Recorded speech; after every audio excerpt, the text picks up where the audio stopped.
Today we're talking about Chuck Season 4, Episode 11, Chuck versus the Balcony. It seems like just the other day, our little Chuck was standing on balconies and in hotels in Los Angeles, and he was in his underpants, and he was offending and scaring that one couple that was trying to enjoy their honeymoon. But now he's getting engaged. He's a man. He's wearing a suit, and he's in Europe, and he's gonna propose. He's so beautiful. They grow Our up so little fast.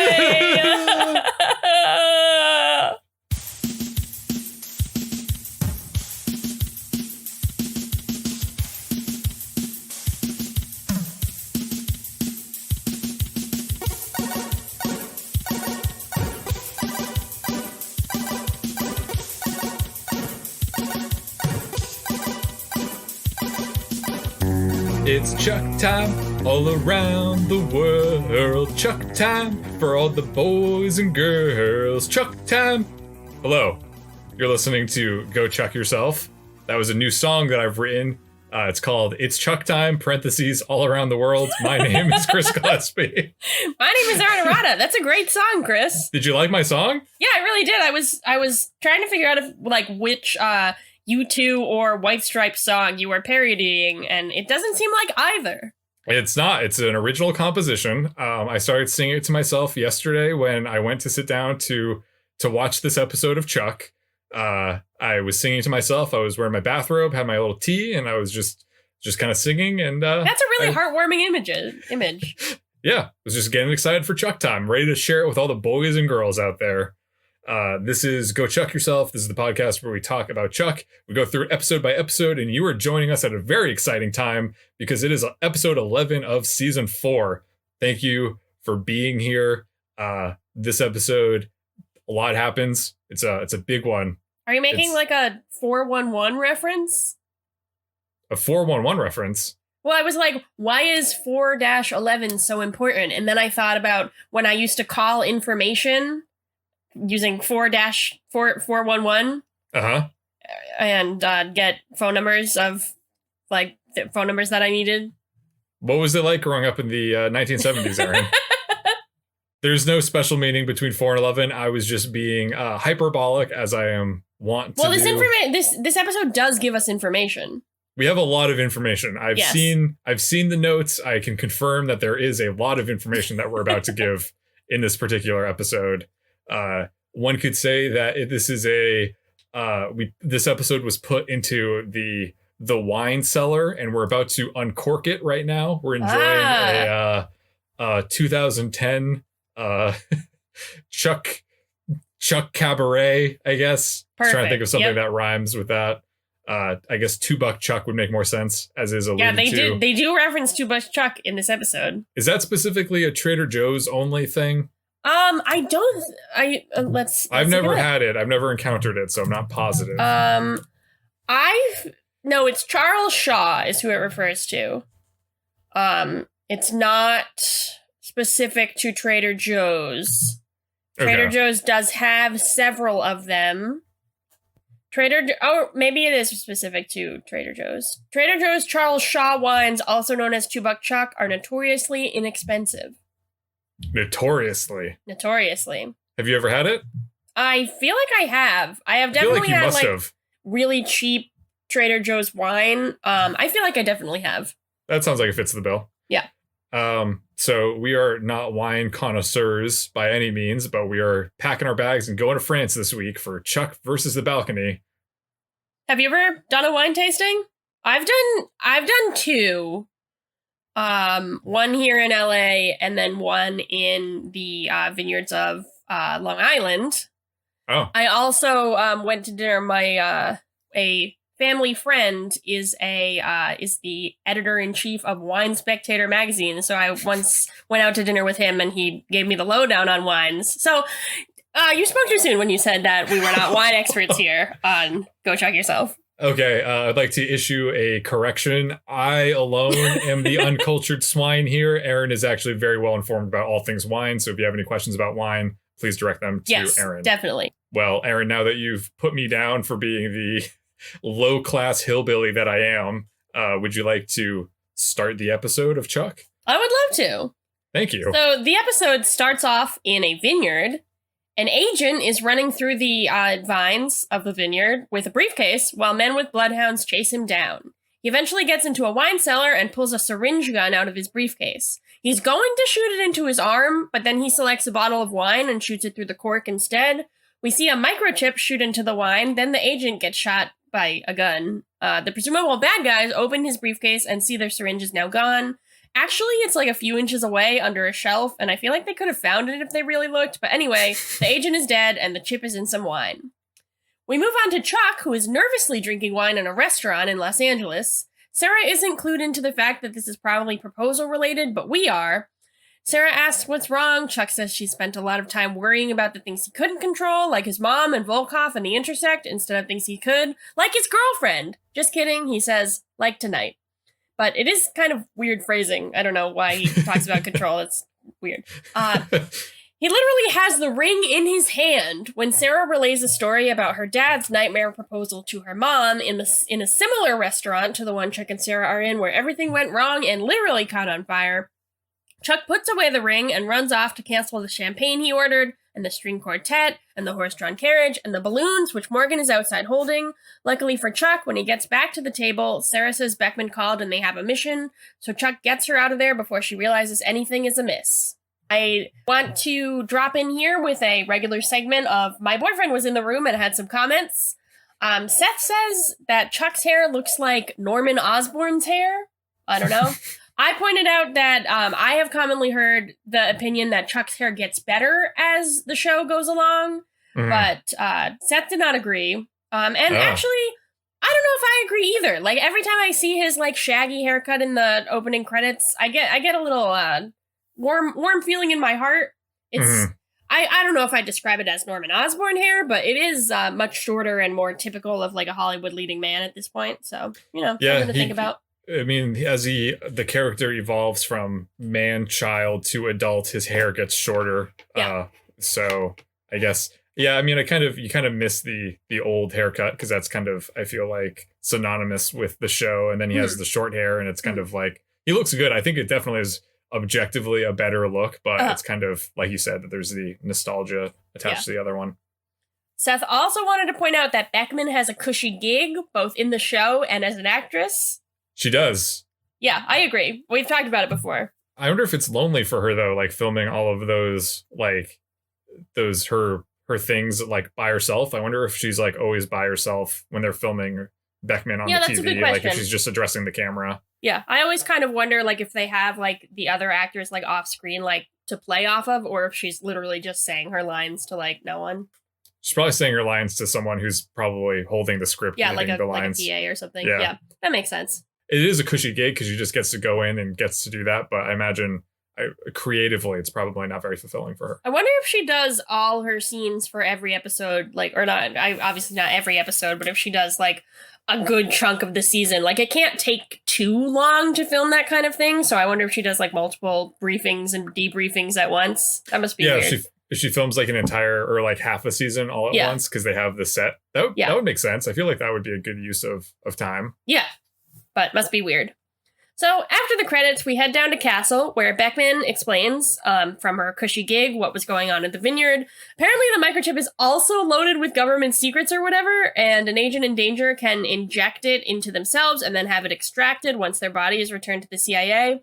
Honestly, the CIA has got to stop doing this with their secrets. Just, like, don't put them out there. It wouldn't be a problem if they didn't keep doing this. We've got all these chips. Some of them we're going to put into diamonds. Some of them we're going to put into... I guess the CIA didn't put the secret into the diamonds. The Belgian put the secrets into the diamonds, but...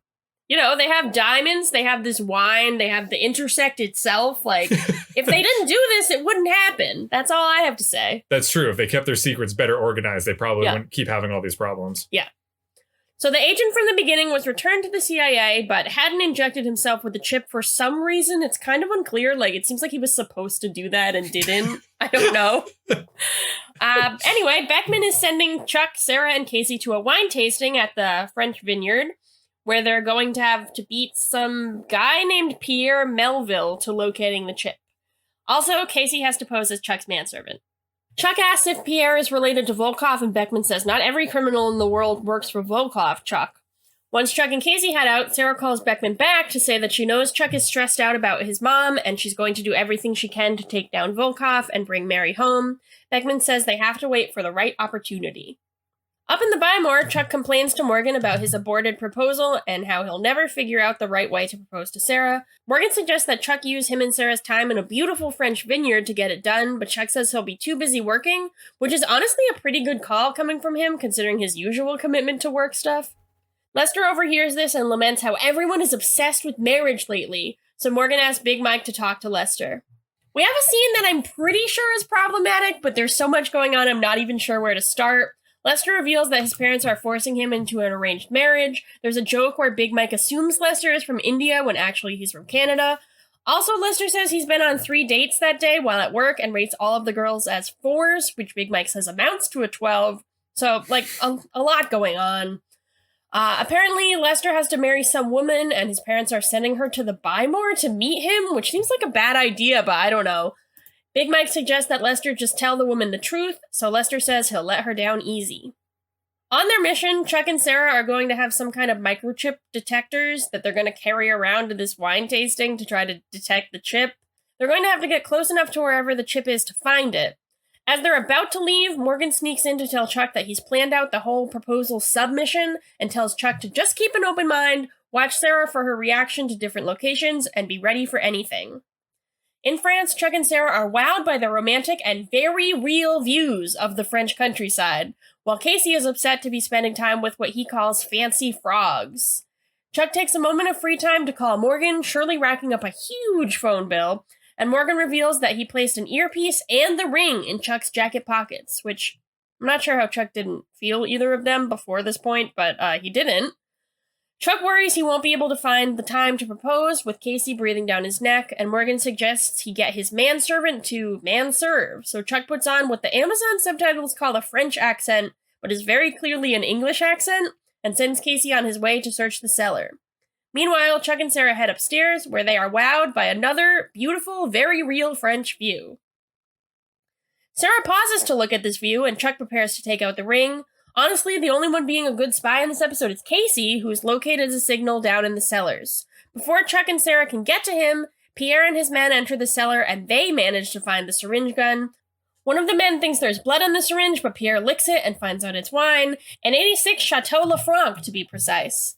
Casey's tracker beeps to say the signal has gotten weaker, meaning the bottle in question is on the move. Pierre, who is the Frenchest man alive, hears the beep and says someone must be in the cellar with them. Oh no!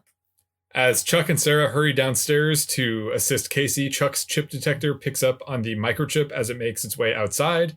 Chuck and Sarah decide to split up, Chuck after the wine and Sarah after Casey. Back outside on the patio, Chuck thinks it's going to be easy to find the bottle of wine, but there are a lot of servers walking around, so his chip detector is all jumbled up. Chuck pages Morgan back in Castle for help identifying the 86 Lafranc, and Morgan says it's a peppery Pinot with a stable on the label and a stork on the cork. This is a delightful tongue twister, which may or not actually be helpful to Chuck. I was wondering, I don't know if you had any thoughts about this, but do you think, because, the writers of Chuck are, sometimes they're coy, they put little hidden meanings into things. Do you think that there's something special about 1986 as a year? Because every character seems to have reverence for it when they say, 1986, that was a good year. Okay. Do you think that that's tying into anything? Do you have an answer, or are you just asking me? I don't have an answer, but I will give you some things that I know are not the truth. Okay. Chris Fedak and Josh Schwartz were only 10 in 1986. Zachary Levi was 6.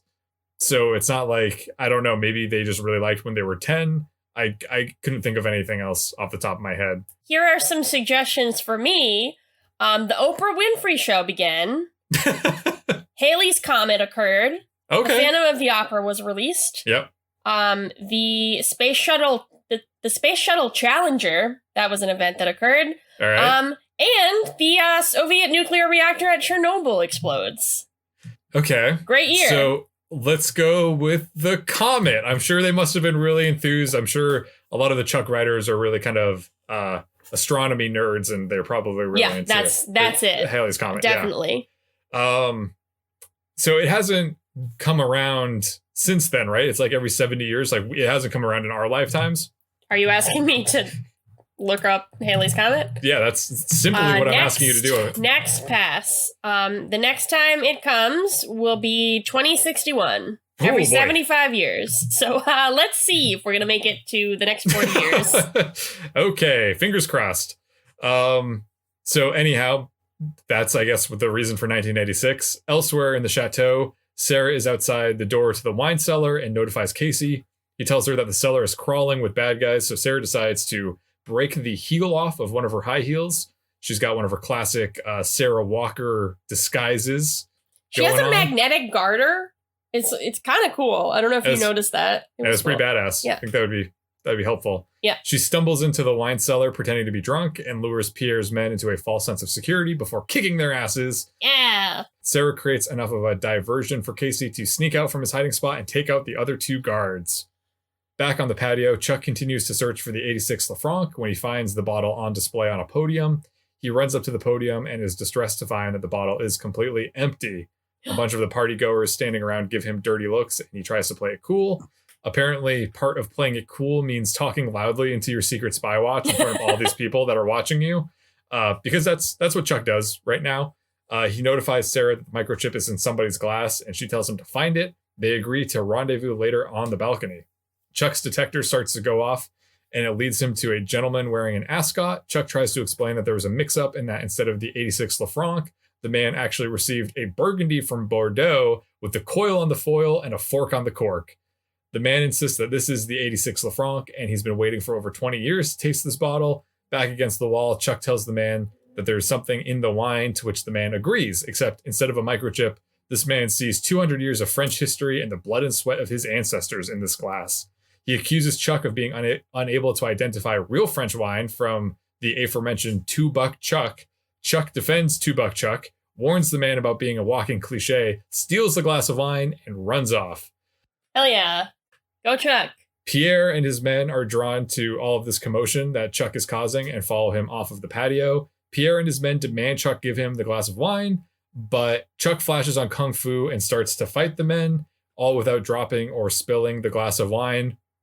Now, this was a cool fight scene. I was glad that the Intersect was back and he was able to do this kind of thing. I thought it was kind of a fun take that Chuck is able to kick this much ass all without disturbing a glass of wine. But? What were you going to say? It sounded like you were setting up for a but. Oh.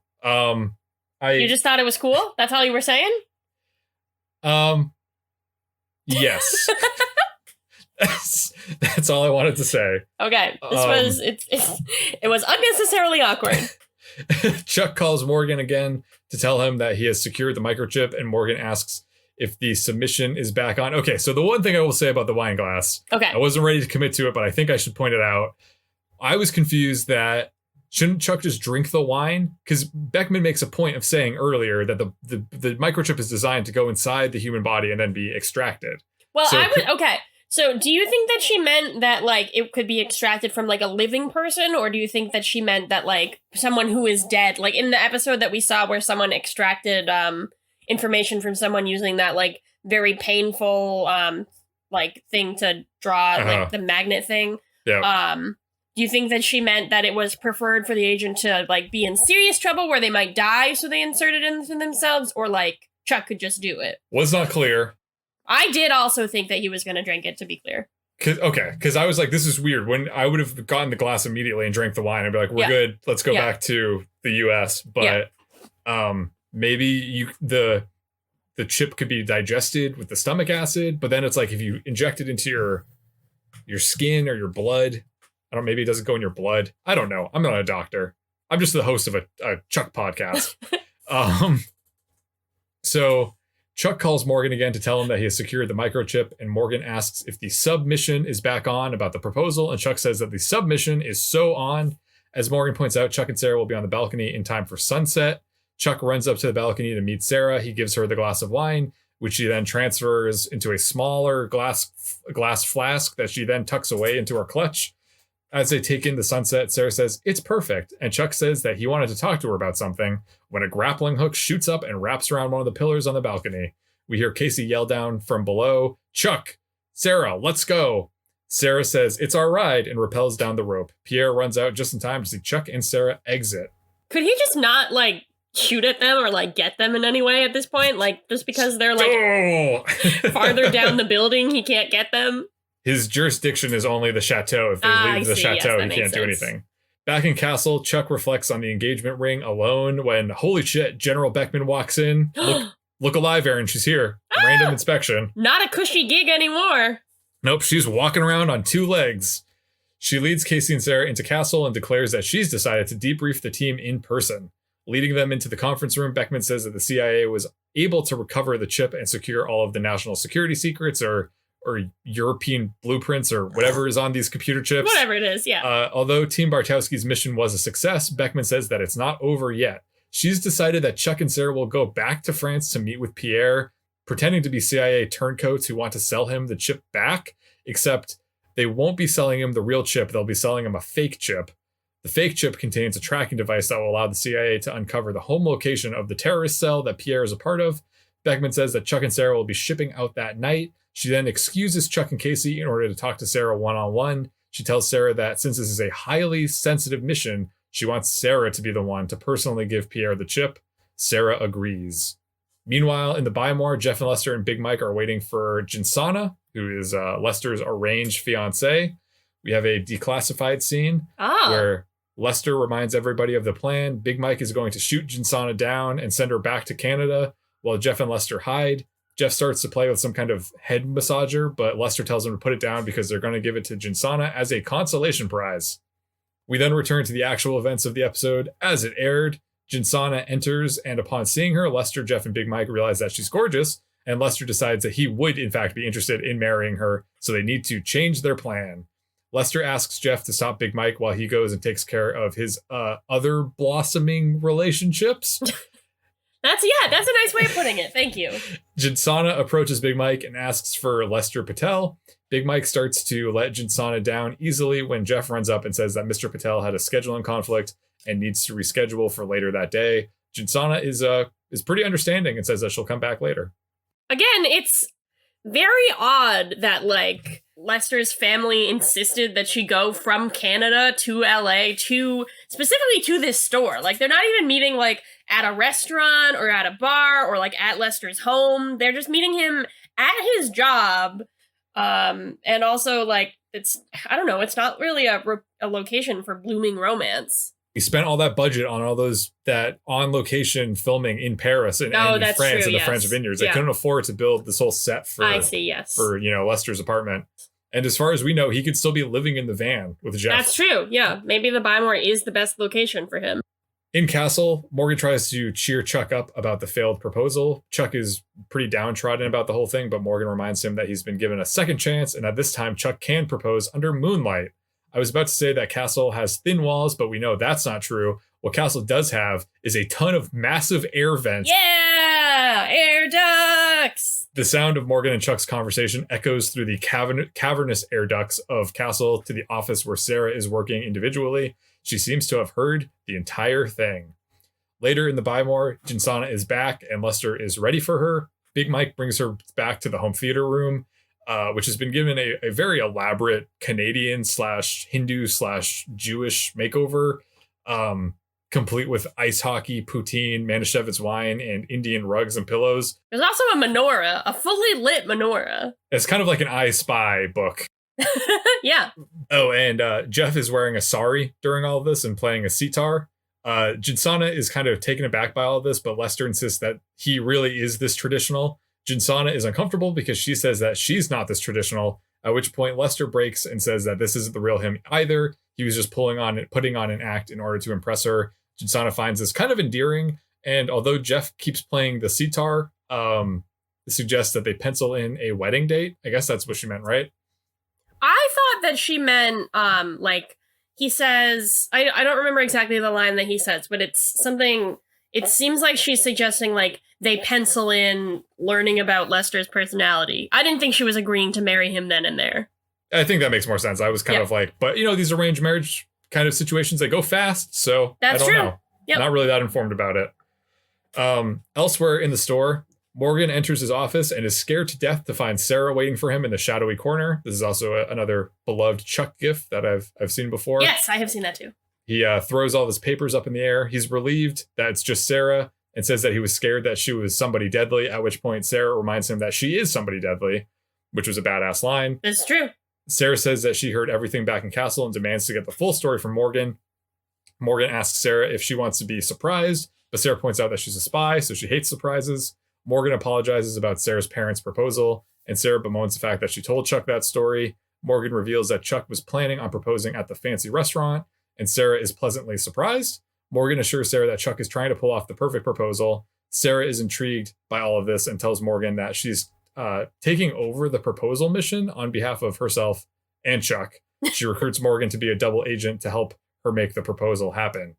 I think, like, for me personally, this is kind of a bummer because I feel like I do want the surprise in my, like, I would not want to be entirely in control, but I feel like for Sarah's character, I guess it does make sense. Later that night in France, Sarah is standing outside the chateau with waiting with the briefcase for Pierre while Chuck watches with binoculars from inside the chateau. Chuck suggests that they go for a walk around the vineyard once their mission is over, and Sarah is interested in this but says that she has a funny feeling about the mission. At that point, Morgan calls Sarah for a change and tells her that the proposal is on and that he is banking on a full moon proposal. Sarah tells Morgan to tell her if anything goes wrong. Chuck then calls Morgan and asks Morgan if he thinks that Sarah is acting strangely, and if that means that she's onto them. Morgan, at this point, is at Castle. He's wearing two conflicting headsets, I guess one for Sarah and one for Chuck. And apparently there's no confusion between the two of them ever. No, good on never Morgan, at all. I guess. Yep. Morgan assures Chuck that everything is fine and tells Chuck to stop playing with the ring box because he can hear Chuck like flipping it, like clicking it and like fiddling with it on the other end. I feel like that must be very satisfying. Like I've never had a ring box of that size, but I feel like it would be kind of fun. The clicking? Yeah. It's like a fidget spinner, but like more expensive. It's got a good seal, usually those boxes. Like there's a lot of like there's like 100% like like the entire time we've been recording today, I've been playing with a paperclip. I feel like a ring box would make me a lot more satisfied. Hear that, Seth? Yeah. Chuck puts the ring box away and then hangs up on Morgan because he sees Pierre approaching Sarah. Also, while this is happening, Sarah's being like photographed by some shadowy figure in the bushes. Yep. So Chuck watches Sarah hand the package to Pierre, and everything seems to go quite well. He tells her to meet him on the balcony to celebrate, but we see that someone is continuing to take covert pictures of Sarah doing the drop. I don't know what that's all about, but it is kind of suspicious. At the Bymore, Lester is meeting up with Jinsana for a second time. It seems like it's going to be a sweet moment where he says he's going to introduce her to the real him, and I was kind of lulled into a false sense of security that maybe things would go well and Jeff and Lester wouldn't be weird. Jinsana offers to get a drink with Lester, but he takes the moment to burst into a Jeffster performance. Wow, it's been a while since we got one of those. No. He sings Whitesnake's Is This Love in a leather bodysuit, while Chuck gives himself a pep talk to quell proposal anxieties. As all that's going on, Pierre shows up with a guard and puts Chuck in a stranglehold. Apparently, Pierre knew that they were trying to double-cross him. Fortunately, Chuck is able to flash and knock Pierre and the guard out, so he radios Morgan to say the proposal is back on.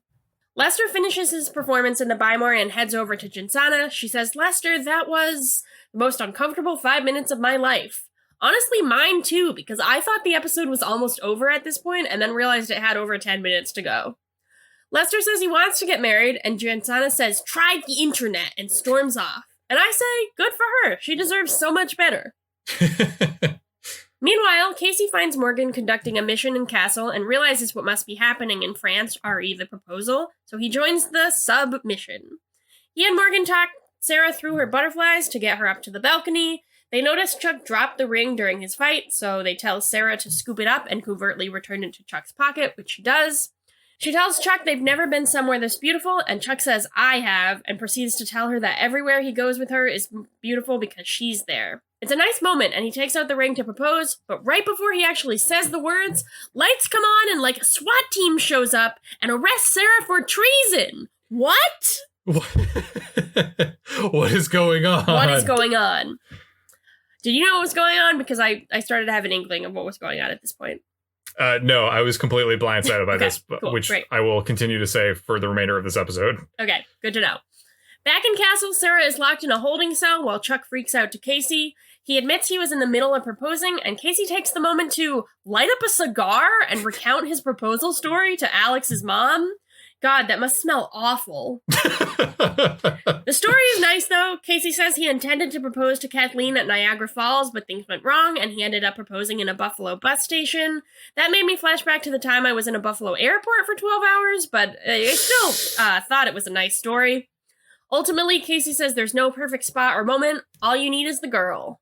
And then we have a declassified scene where Beckman walks into the holding cell where they're keeping Sarah, and Sarah flips the fuck out. She says that she was not committing treason. She was following orders that Beckman herself gave her. Sarah says that she would never, betray the CIA. Beckman knows this, and she knows that Sarah's obviously not a traitor. She reminds Sarah that earlier, Sarah told her that she'd do anything to take down Alexei Volkov, and Beckman is taking her up on that offer. So, it kind of feels like that scene is a little bit important for those people watching who are confused. It was. So at this point, I did remember, what was going on and why this was happening. So I was not, I did not need that scene, but I feel like it's kind of important and maybe should have been in there. Maybe they shouldn't have cut that one. Maybe they could have cut some of the Jeffster performance. Maybe. I mean, it kind of did. Not having it led to more suspense, I guess. Mm-hmm. But it also kind of makes it a little bit easier because you're like, what's going on? What's happening with Beckman? Is Beckman working for Volkov? Yeah. So all of that would have probably helped clear it up. So I don't know why they cut that out. Yeah, unclear. So Chuck rushes to Sarah's cell, which Beckman is just coming out of, apparently having just had the conversation that happened in the declassified scene. Beckman lets Chuck go in, so he gets down on one knee and is about to propose when Sarah says she's leaving. Apparently, Beckman never thought she was a traitor at all. They're just establishing Sarah's cover as a double agent so she can go undercover as a spy in Volkov Industries. Chuck is understandably upset by this, since that's exactly how he lost his mom, but Sarah says she's going to take Volkov down and get Mary back. Just to do that, she's going to have to go back to being the old Sarah for a bit. Chuck is pretty devastated as Beckman leads Sarah away in chains, and that's where the episode ends. Not down the aisle, but down death row. I mean, I don't think they're planning to kill her, Chris. Down the green mile, right to the electric chair. Off the balcony and into the abyss. Not the interpretation that you had of that episode. That was Chuck versus the proposal. I just have to say that... Excuse me. Chuck versus the balcony. Chris. Oh, excuse me. I did not mean to say that. It was Chuck versus Freudian the balcony. slip. Do you have proposals on the brain, Chris? I do not. Okay, but what great. I was going to say was that I was so stupid and was so lulled into the false sense of security about everything going well that I thought that the person taking photos of Sarah at that time was a wedding photographer that Beckman hired to commemorate the proposal. That would be really sweet. But no, instead Beckman's got to be all, I'm going to send you to Russia, kind of want. Speaking of proposals. Yes, Erin, speaking of proposals, we propose to something every week here at Go Chuck Yourself as part of Chuck, Marry, Kill. Erin, what is one part of this episode that you would like to marry? So I really, really liked Casey's proposal story. I thought was a genuinely sweet moment with the character Casey. I also thought it was a genuinely nice story. I think that I have not proposed to anyone, nor have I been proposed to, but I feel like that was an important lesson that Chuck really needed to learn, that he's trying to make everything so perfect and not really paying attention to the most important fact, which is that a proposal is about him and his significant other, and it does not have to involve all the various trappings of a classic Hollywood proposal. It just has to be special for them. His story kind of made me think about, I don't know, maybe because it was just Niagara Falls and proposals and wedding, but it made me think of in The Office of Jim and Pan's proposal, right? Because that does involve Niagara Falls. But then they they do the proposal at a bus stop or a rest stop off of the highway. That's true. They also do that. Great. You seem really disappointed. Just thinking. I thought we could get through one fucking episode without talking about The Office. We've never talked about The Office. In fact, it's kind of jarring. It's impressive that we made it through almost halfway into season 4 out of a 5-season series that took place on NBC without mentioning the other most popular show on NBC at this time, which was The Office. What is that? Was The Office airing at the same time as Chuck? Yeah, that's crazy. Absolutely. That's really crazy to think about. One went on to be in syndication and talked about on Tinder profiles throughout the universe, and one just is a podcast. That's funny, yeah. Oh my god, if I saw someone talking about Chuck on Tinder, I would have, it would have been exciting, I guess. That's all. Where did we leave off? What would your Mary be, Chris? I would like to marry the twist. I was fully ready for the proposal, and I was happy. I was very happy, and I did not see it coming at all, and I was crushed. I was not happy with that proposal. I did not think it was special to Chuck and Sarah's relationship. I think that they should have their proposal on the beach where they had their first conversation, and I will accept nothing less. Okay. But yeah. Good, Mary. Good on you. You can have it. Okay, so don't marry the twist or the proposal. Don't talk about The Office. There's Erin, a lot of rules. What else would you like to strike from existence with this week's kill? So, I was not really a big fan of the Jeffster performance.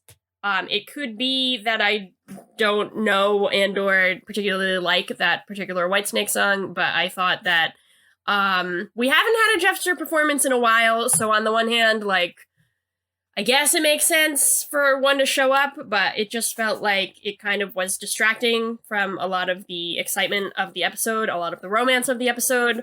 I also didn't really care for the Jinsana plotline. I thought it was questionable that the show's only Indian character immediately has, like, trouble with an arranged marriage. That felt very, like, typical and not necessarily handled very sensitively. Also, all of the things around that, including, like, Lester's other women that were apparently just in the store at the same time. Like, he could just easily go find... I don't really know what was going on, but that wasn't handled very well. A lot of the cultural depictions played for laughs were a little bit questionable. So all of that, not great, but if I have to pick one thing, I feel like the Jeffster performance was not doing it for me.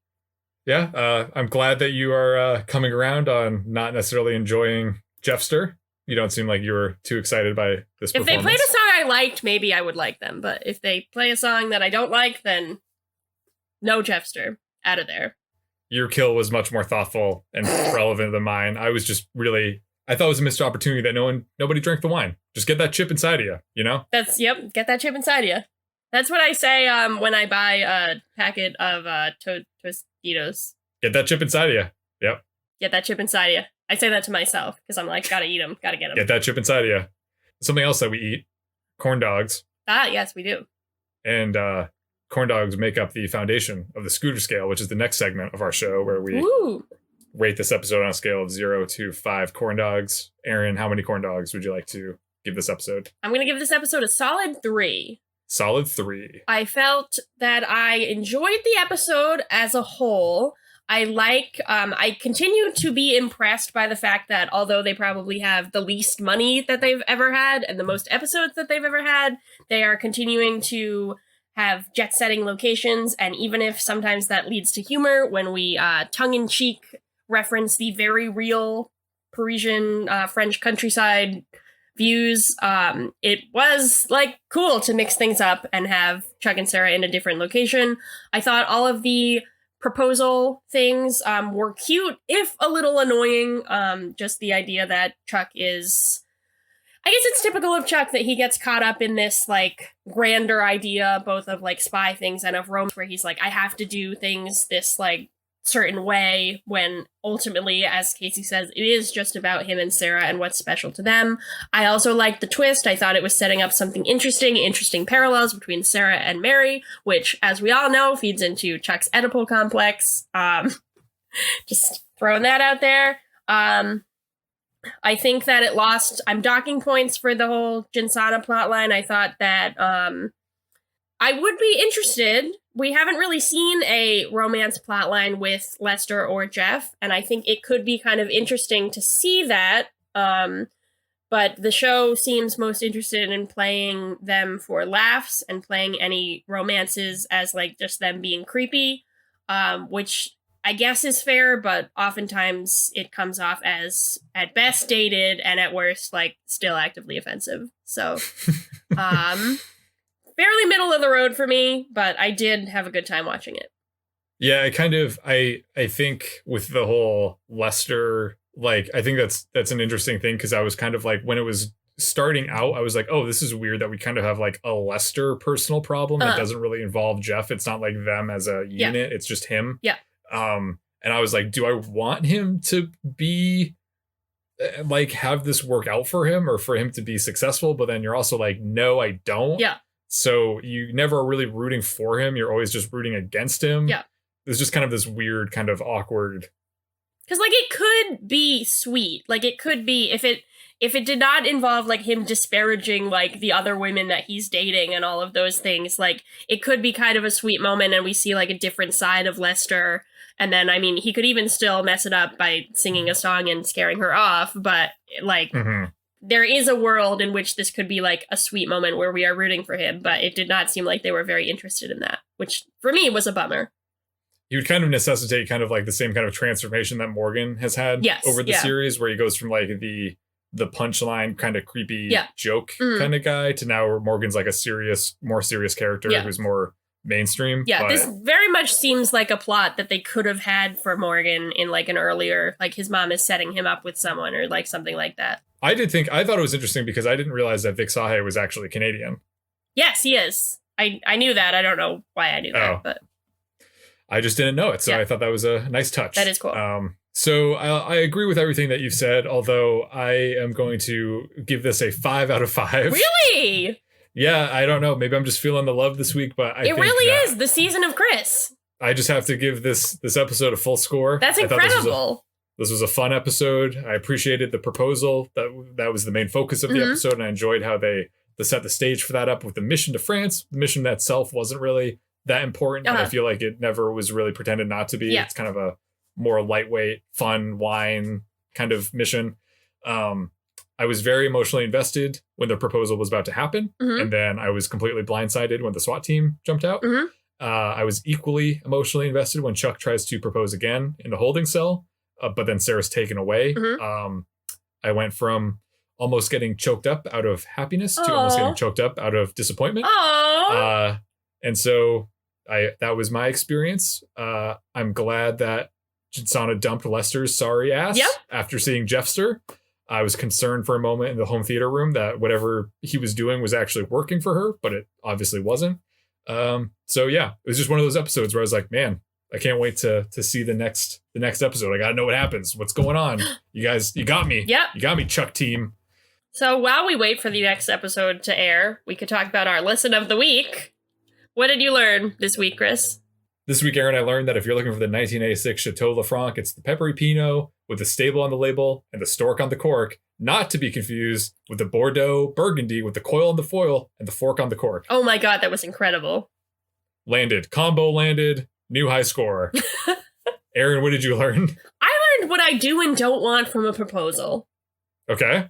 I didn't elaborate on that, but what I just think Casey's monologue really spoke to me. I think that it's important to pay attention to what you and your partner view as special and what is something that is important to you both, as opposed to like the perfect proposal location, because you are making a memory as opposed to fitting yourselves into one.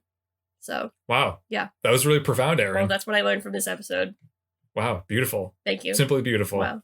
Would you like to hear an encore of my new hit single of It's Chuck Time? Yeah, I would love that. Please, play us out. It's Chuck Time all around the world. Chuck Time for all the boys and girls. Chuck Time. Oh, I was adding Erin a was beat. feeling it. Yeah. Well, that was a emotionally draining episode of Chuck. That's true. More ways than one, but it was a fun episode to talk about. Great. I'm glad that we did this. Erin, thank you for being here. You're welcome. I always like thanking you for being here because it makes you uncomfortable. And with that being said, my name is Chris Gillespie, reminding you that food is sexy. Especially wine, which is a food. My name is Erin, letting you know that anything is possible. And also, proposals. Good. Do them. Get engaged right now. Everyone. We're running out of time. Turn to the nearest person. It doesn't matter if you know them. It doesn't matter if they're a stranger. It doesn't matter if you're interested in them, if you're attracted to them, if they're the sex or gender or kind of person that you're attracted to. Doesn't matter. Propose to them right now. Say that I told you to. Erin said it's okay. Erin said it's okay. They'll be like, got it. Run down to your nearest courthouse. There's going to be a huge line because once again, everyone is getting proposed. And then wait in line 6 feet apart, though, of course. Yes. Yeah. And then once you get into the courthouse, you will be legally wed and ready to start your new life together as two strangers who have been legally combined in the eyes of the law. Perfect. That's the future that I want. It's the future that you will have. Good night, everyone.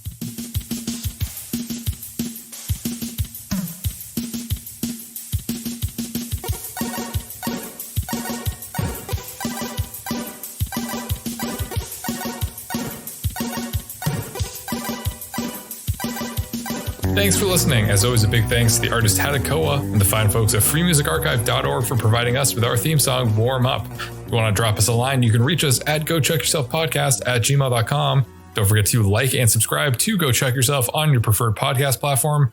New episodes come out every Monday morning, and you do not want to miss a new episode. Thanks again. We'll see you next week. Bye-bye.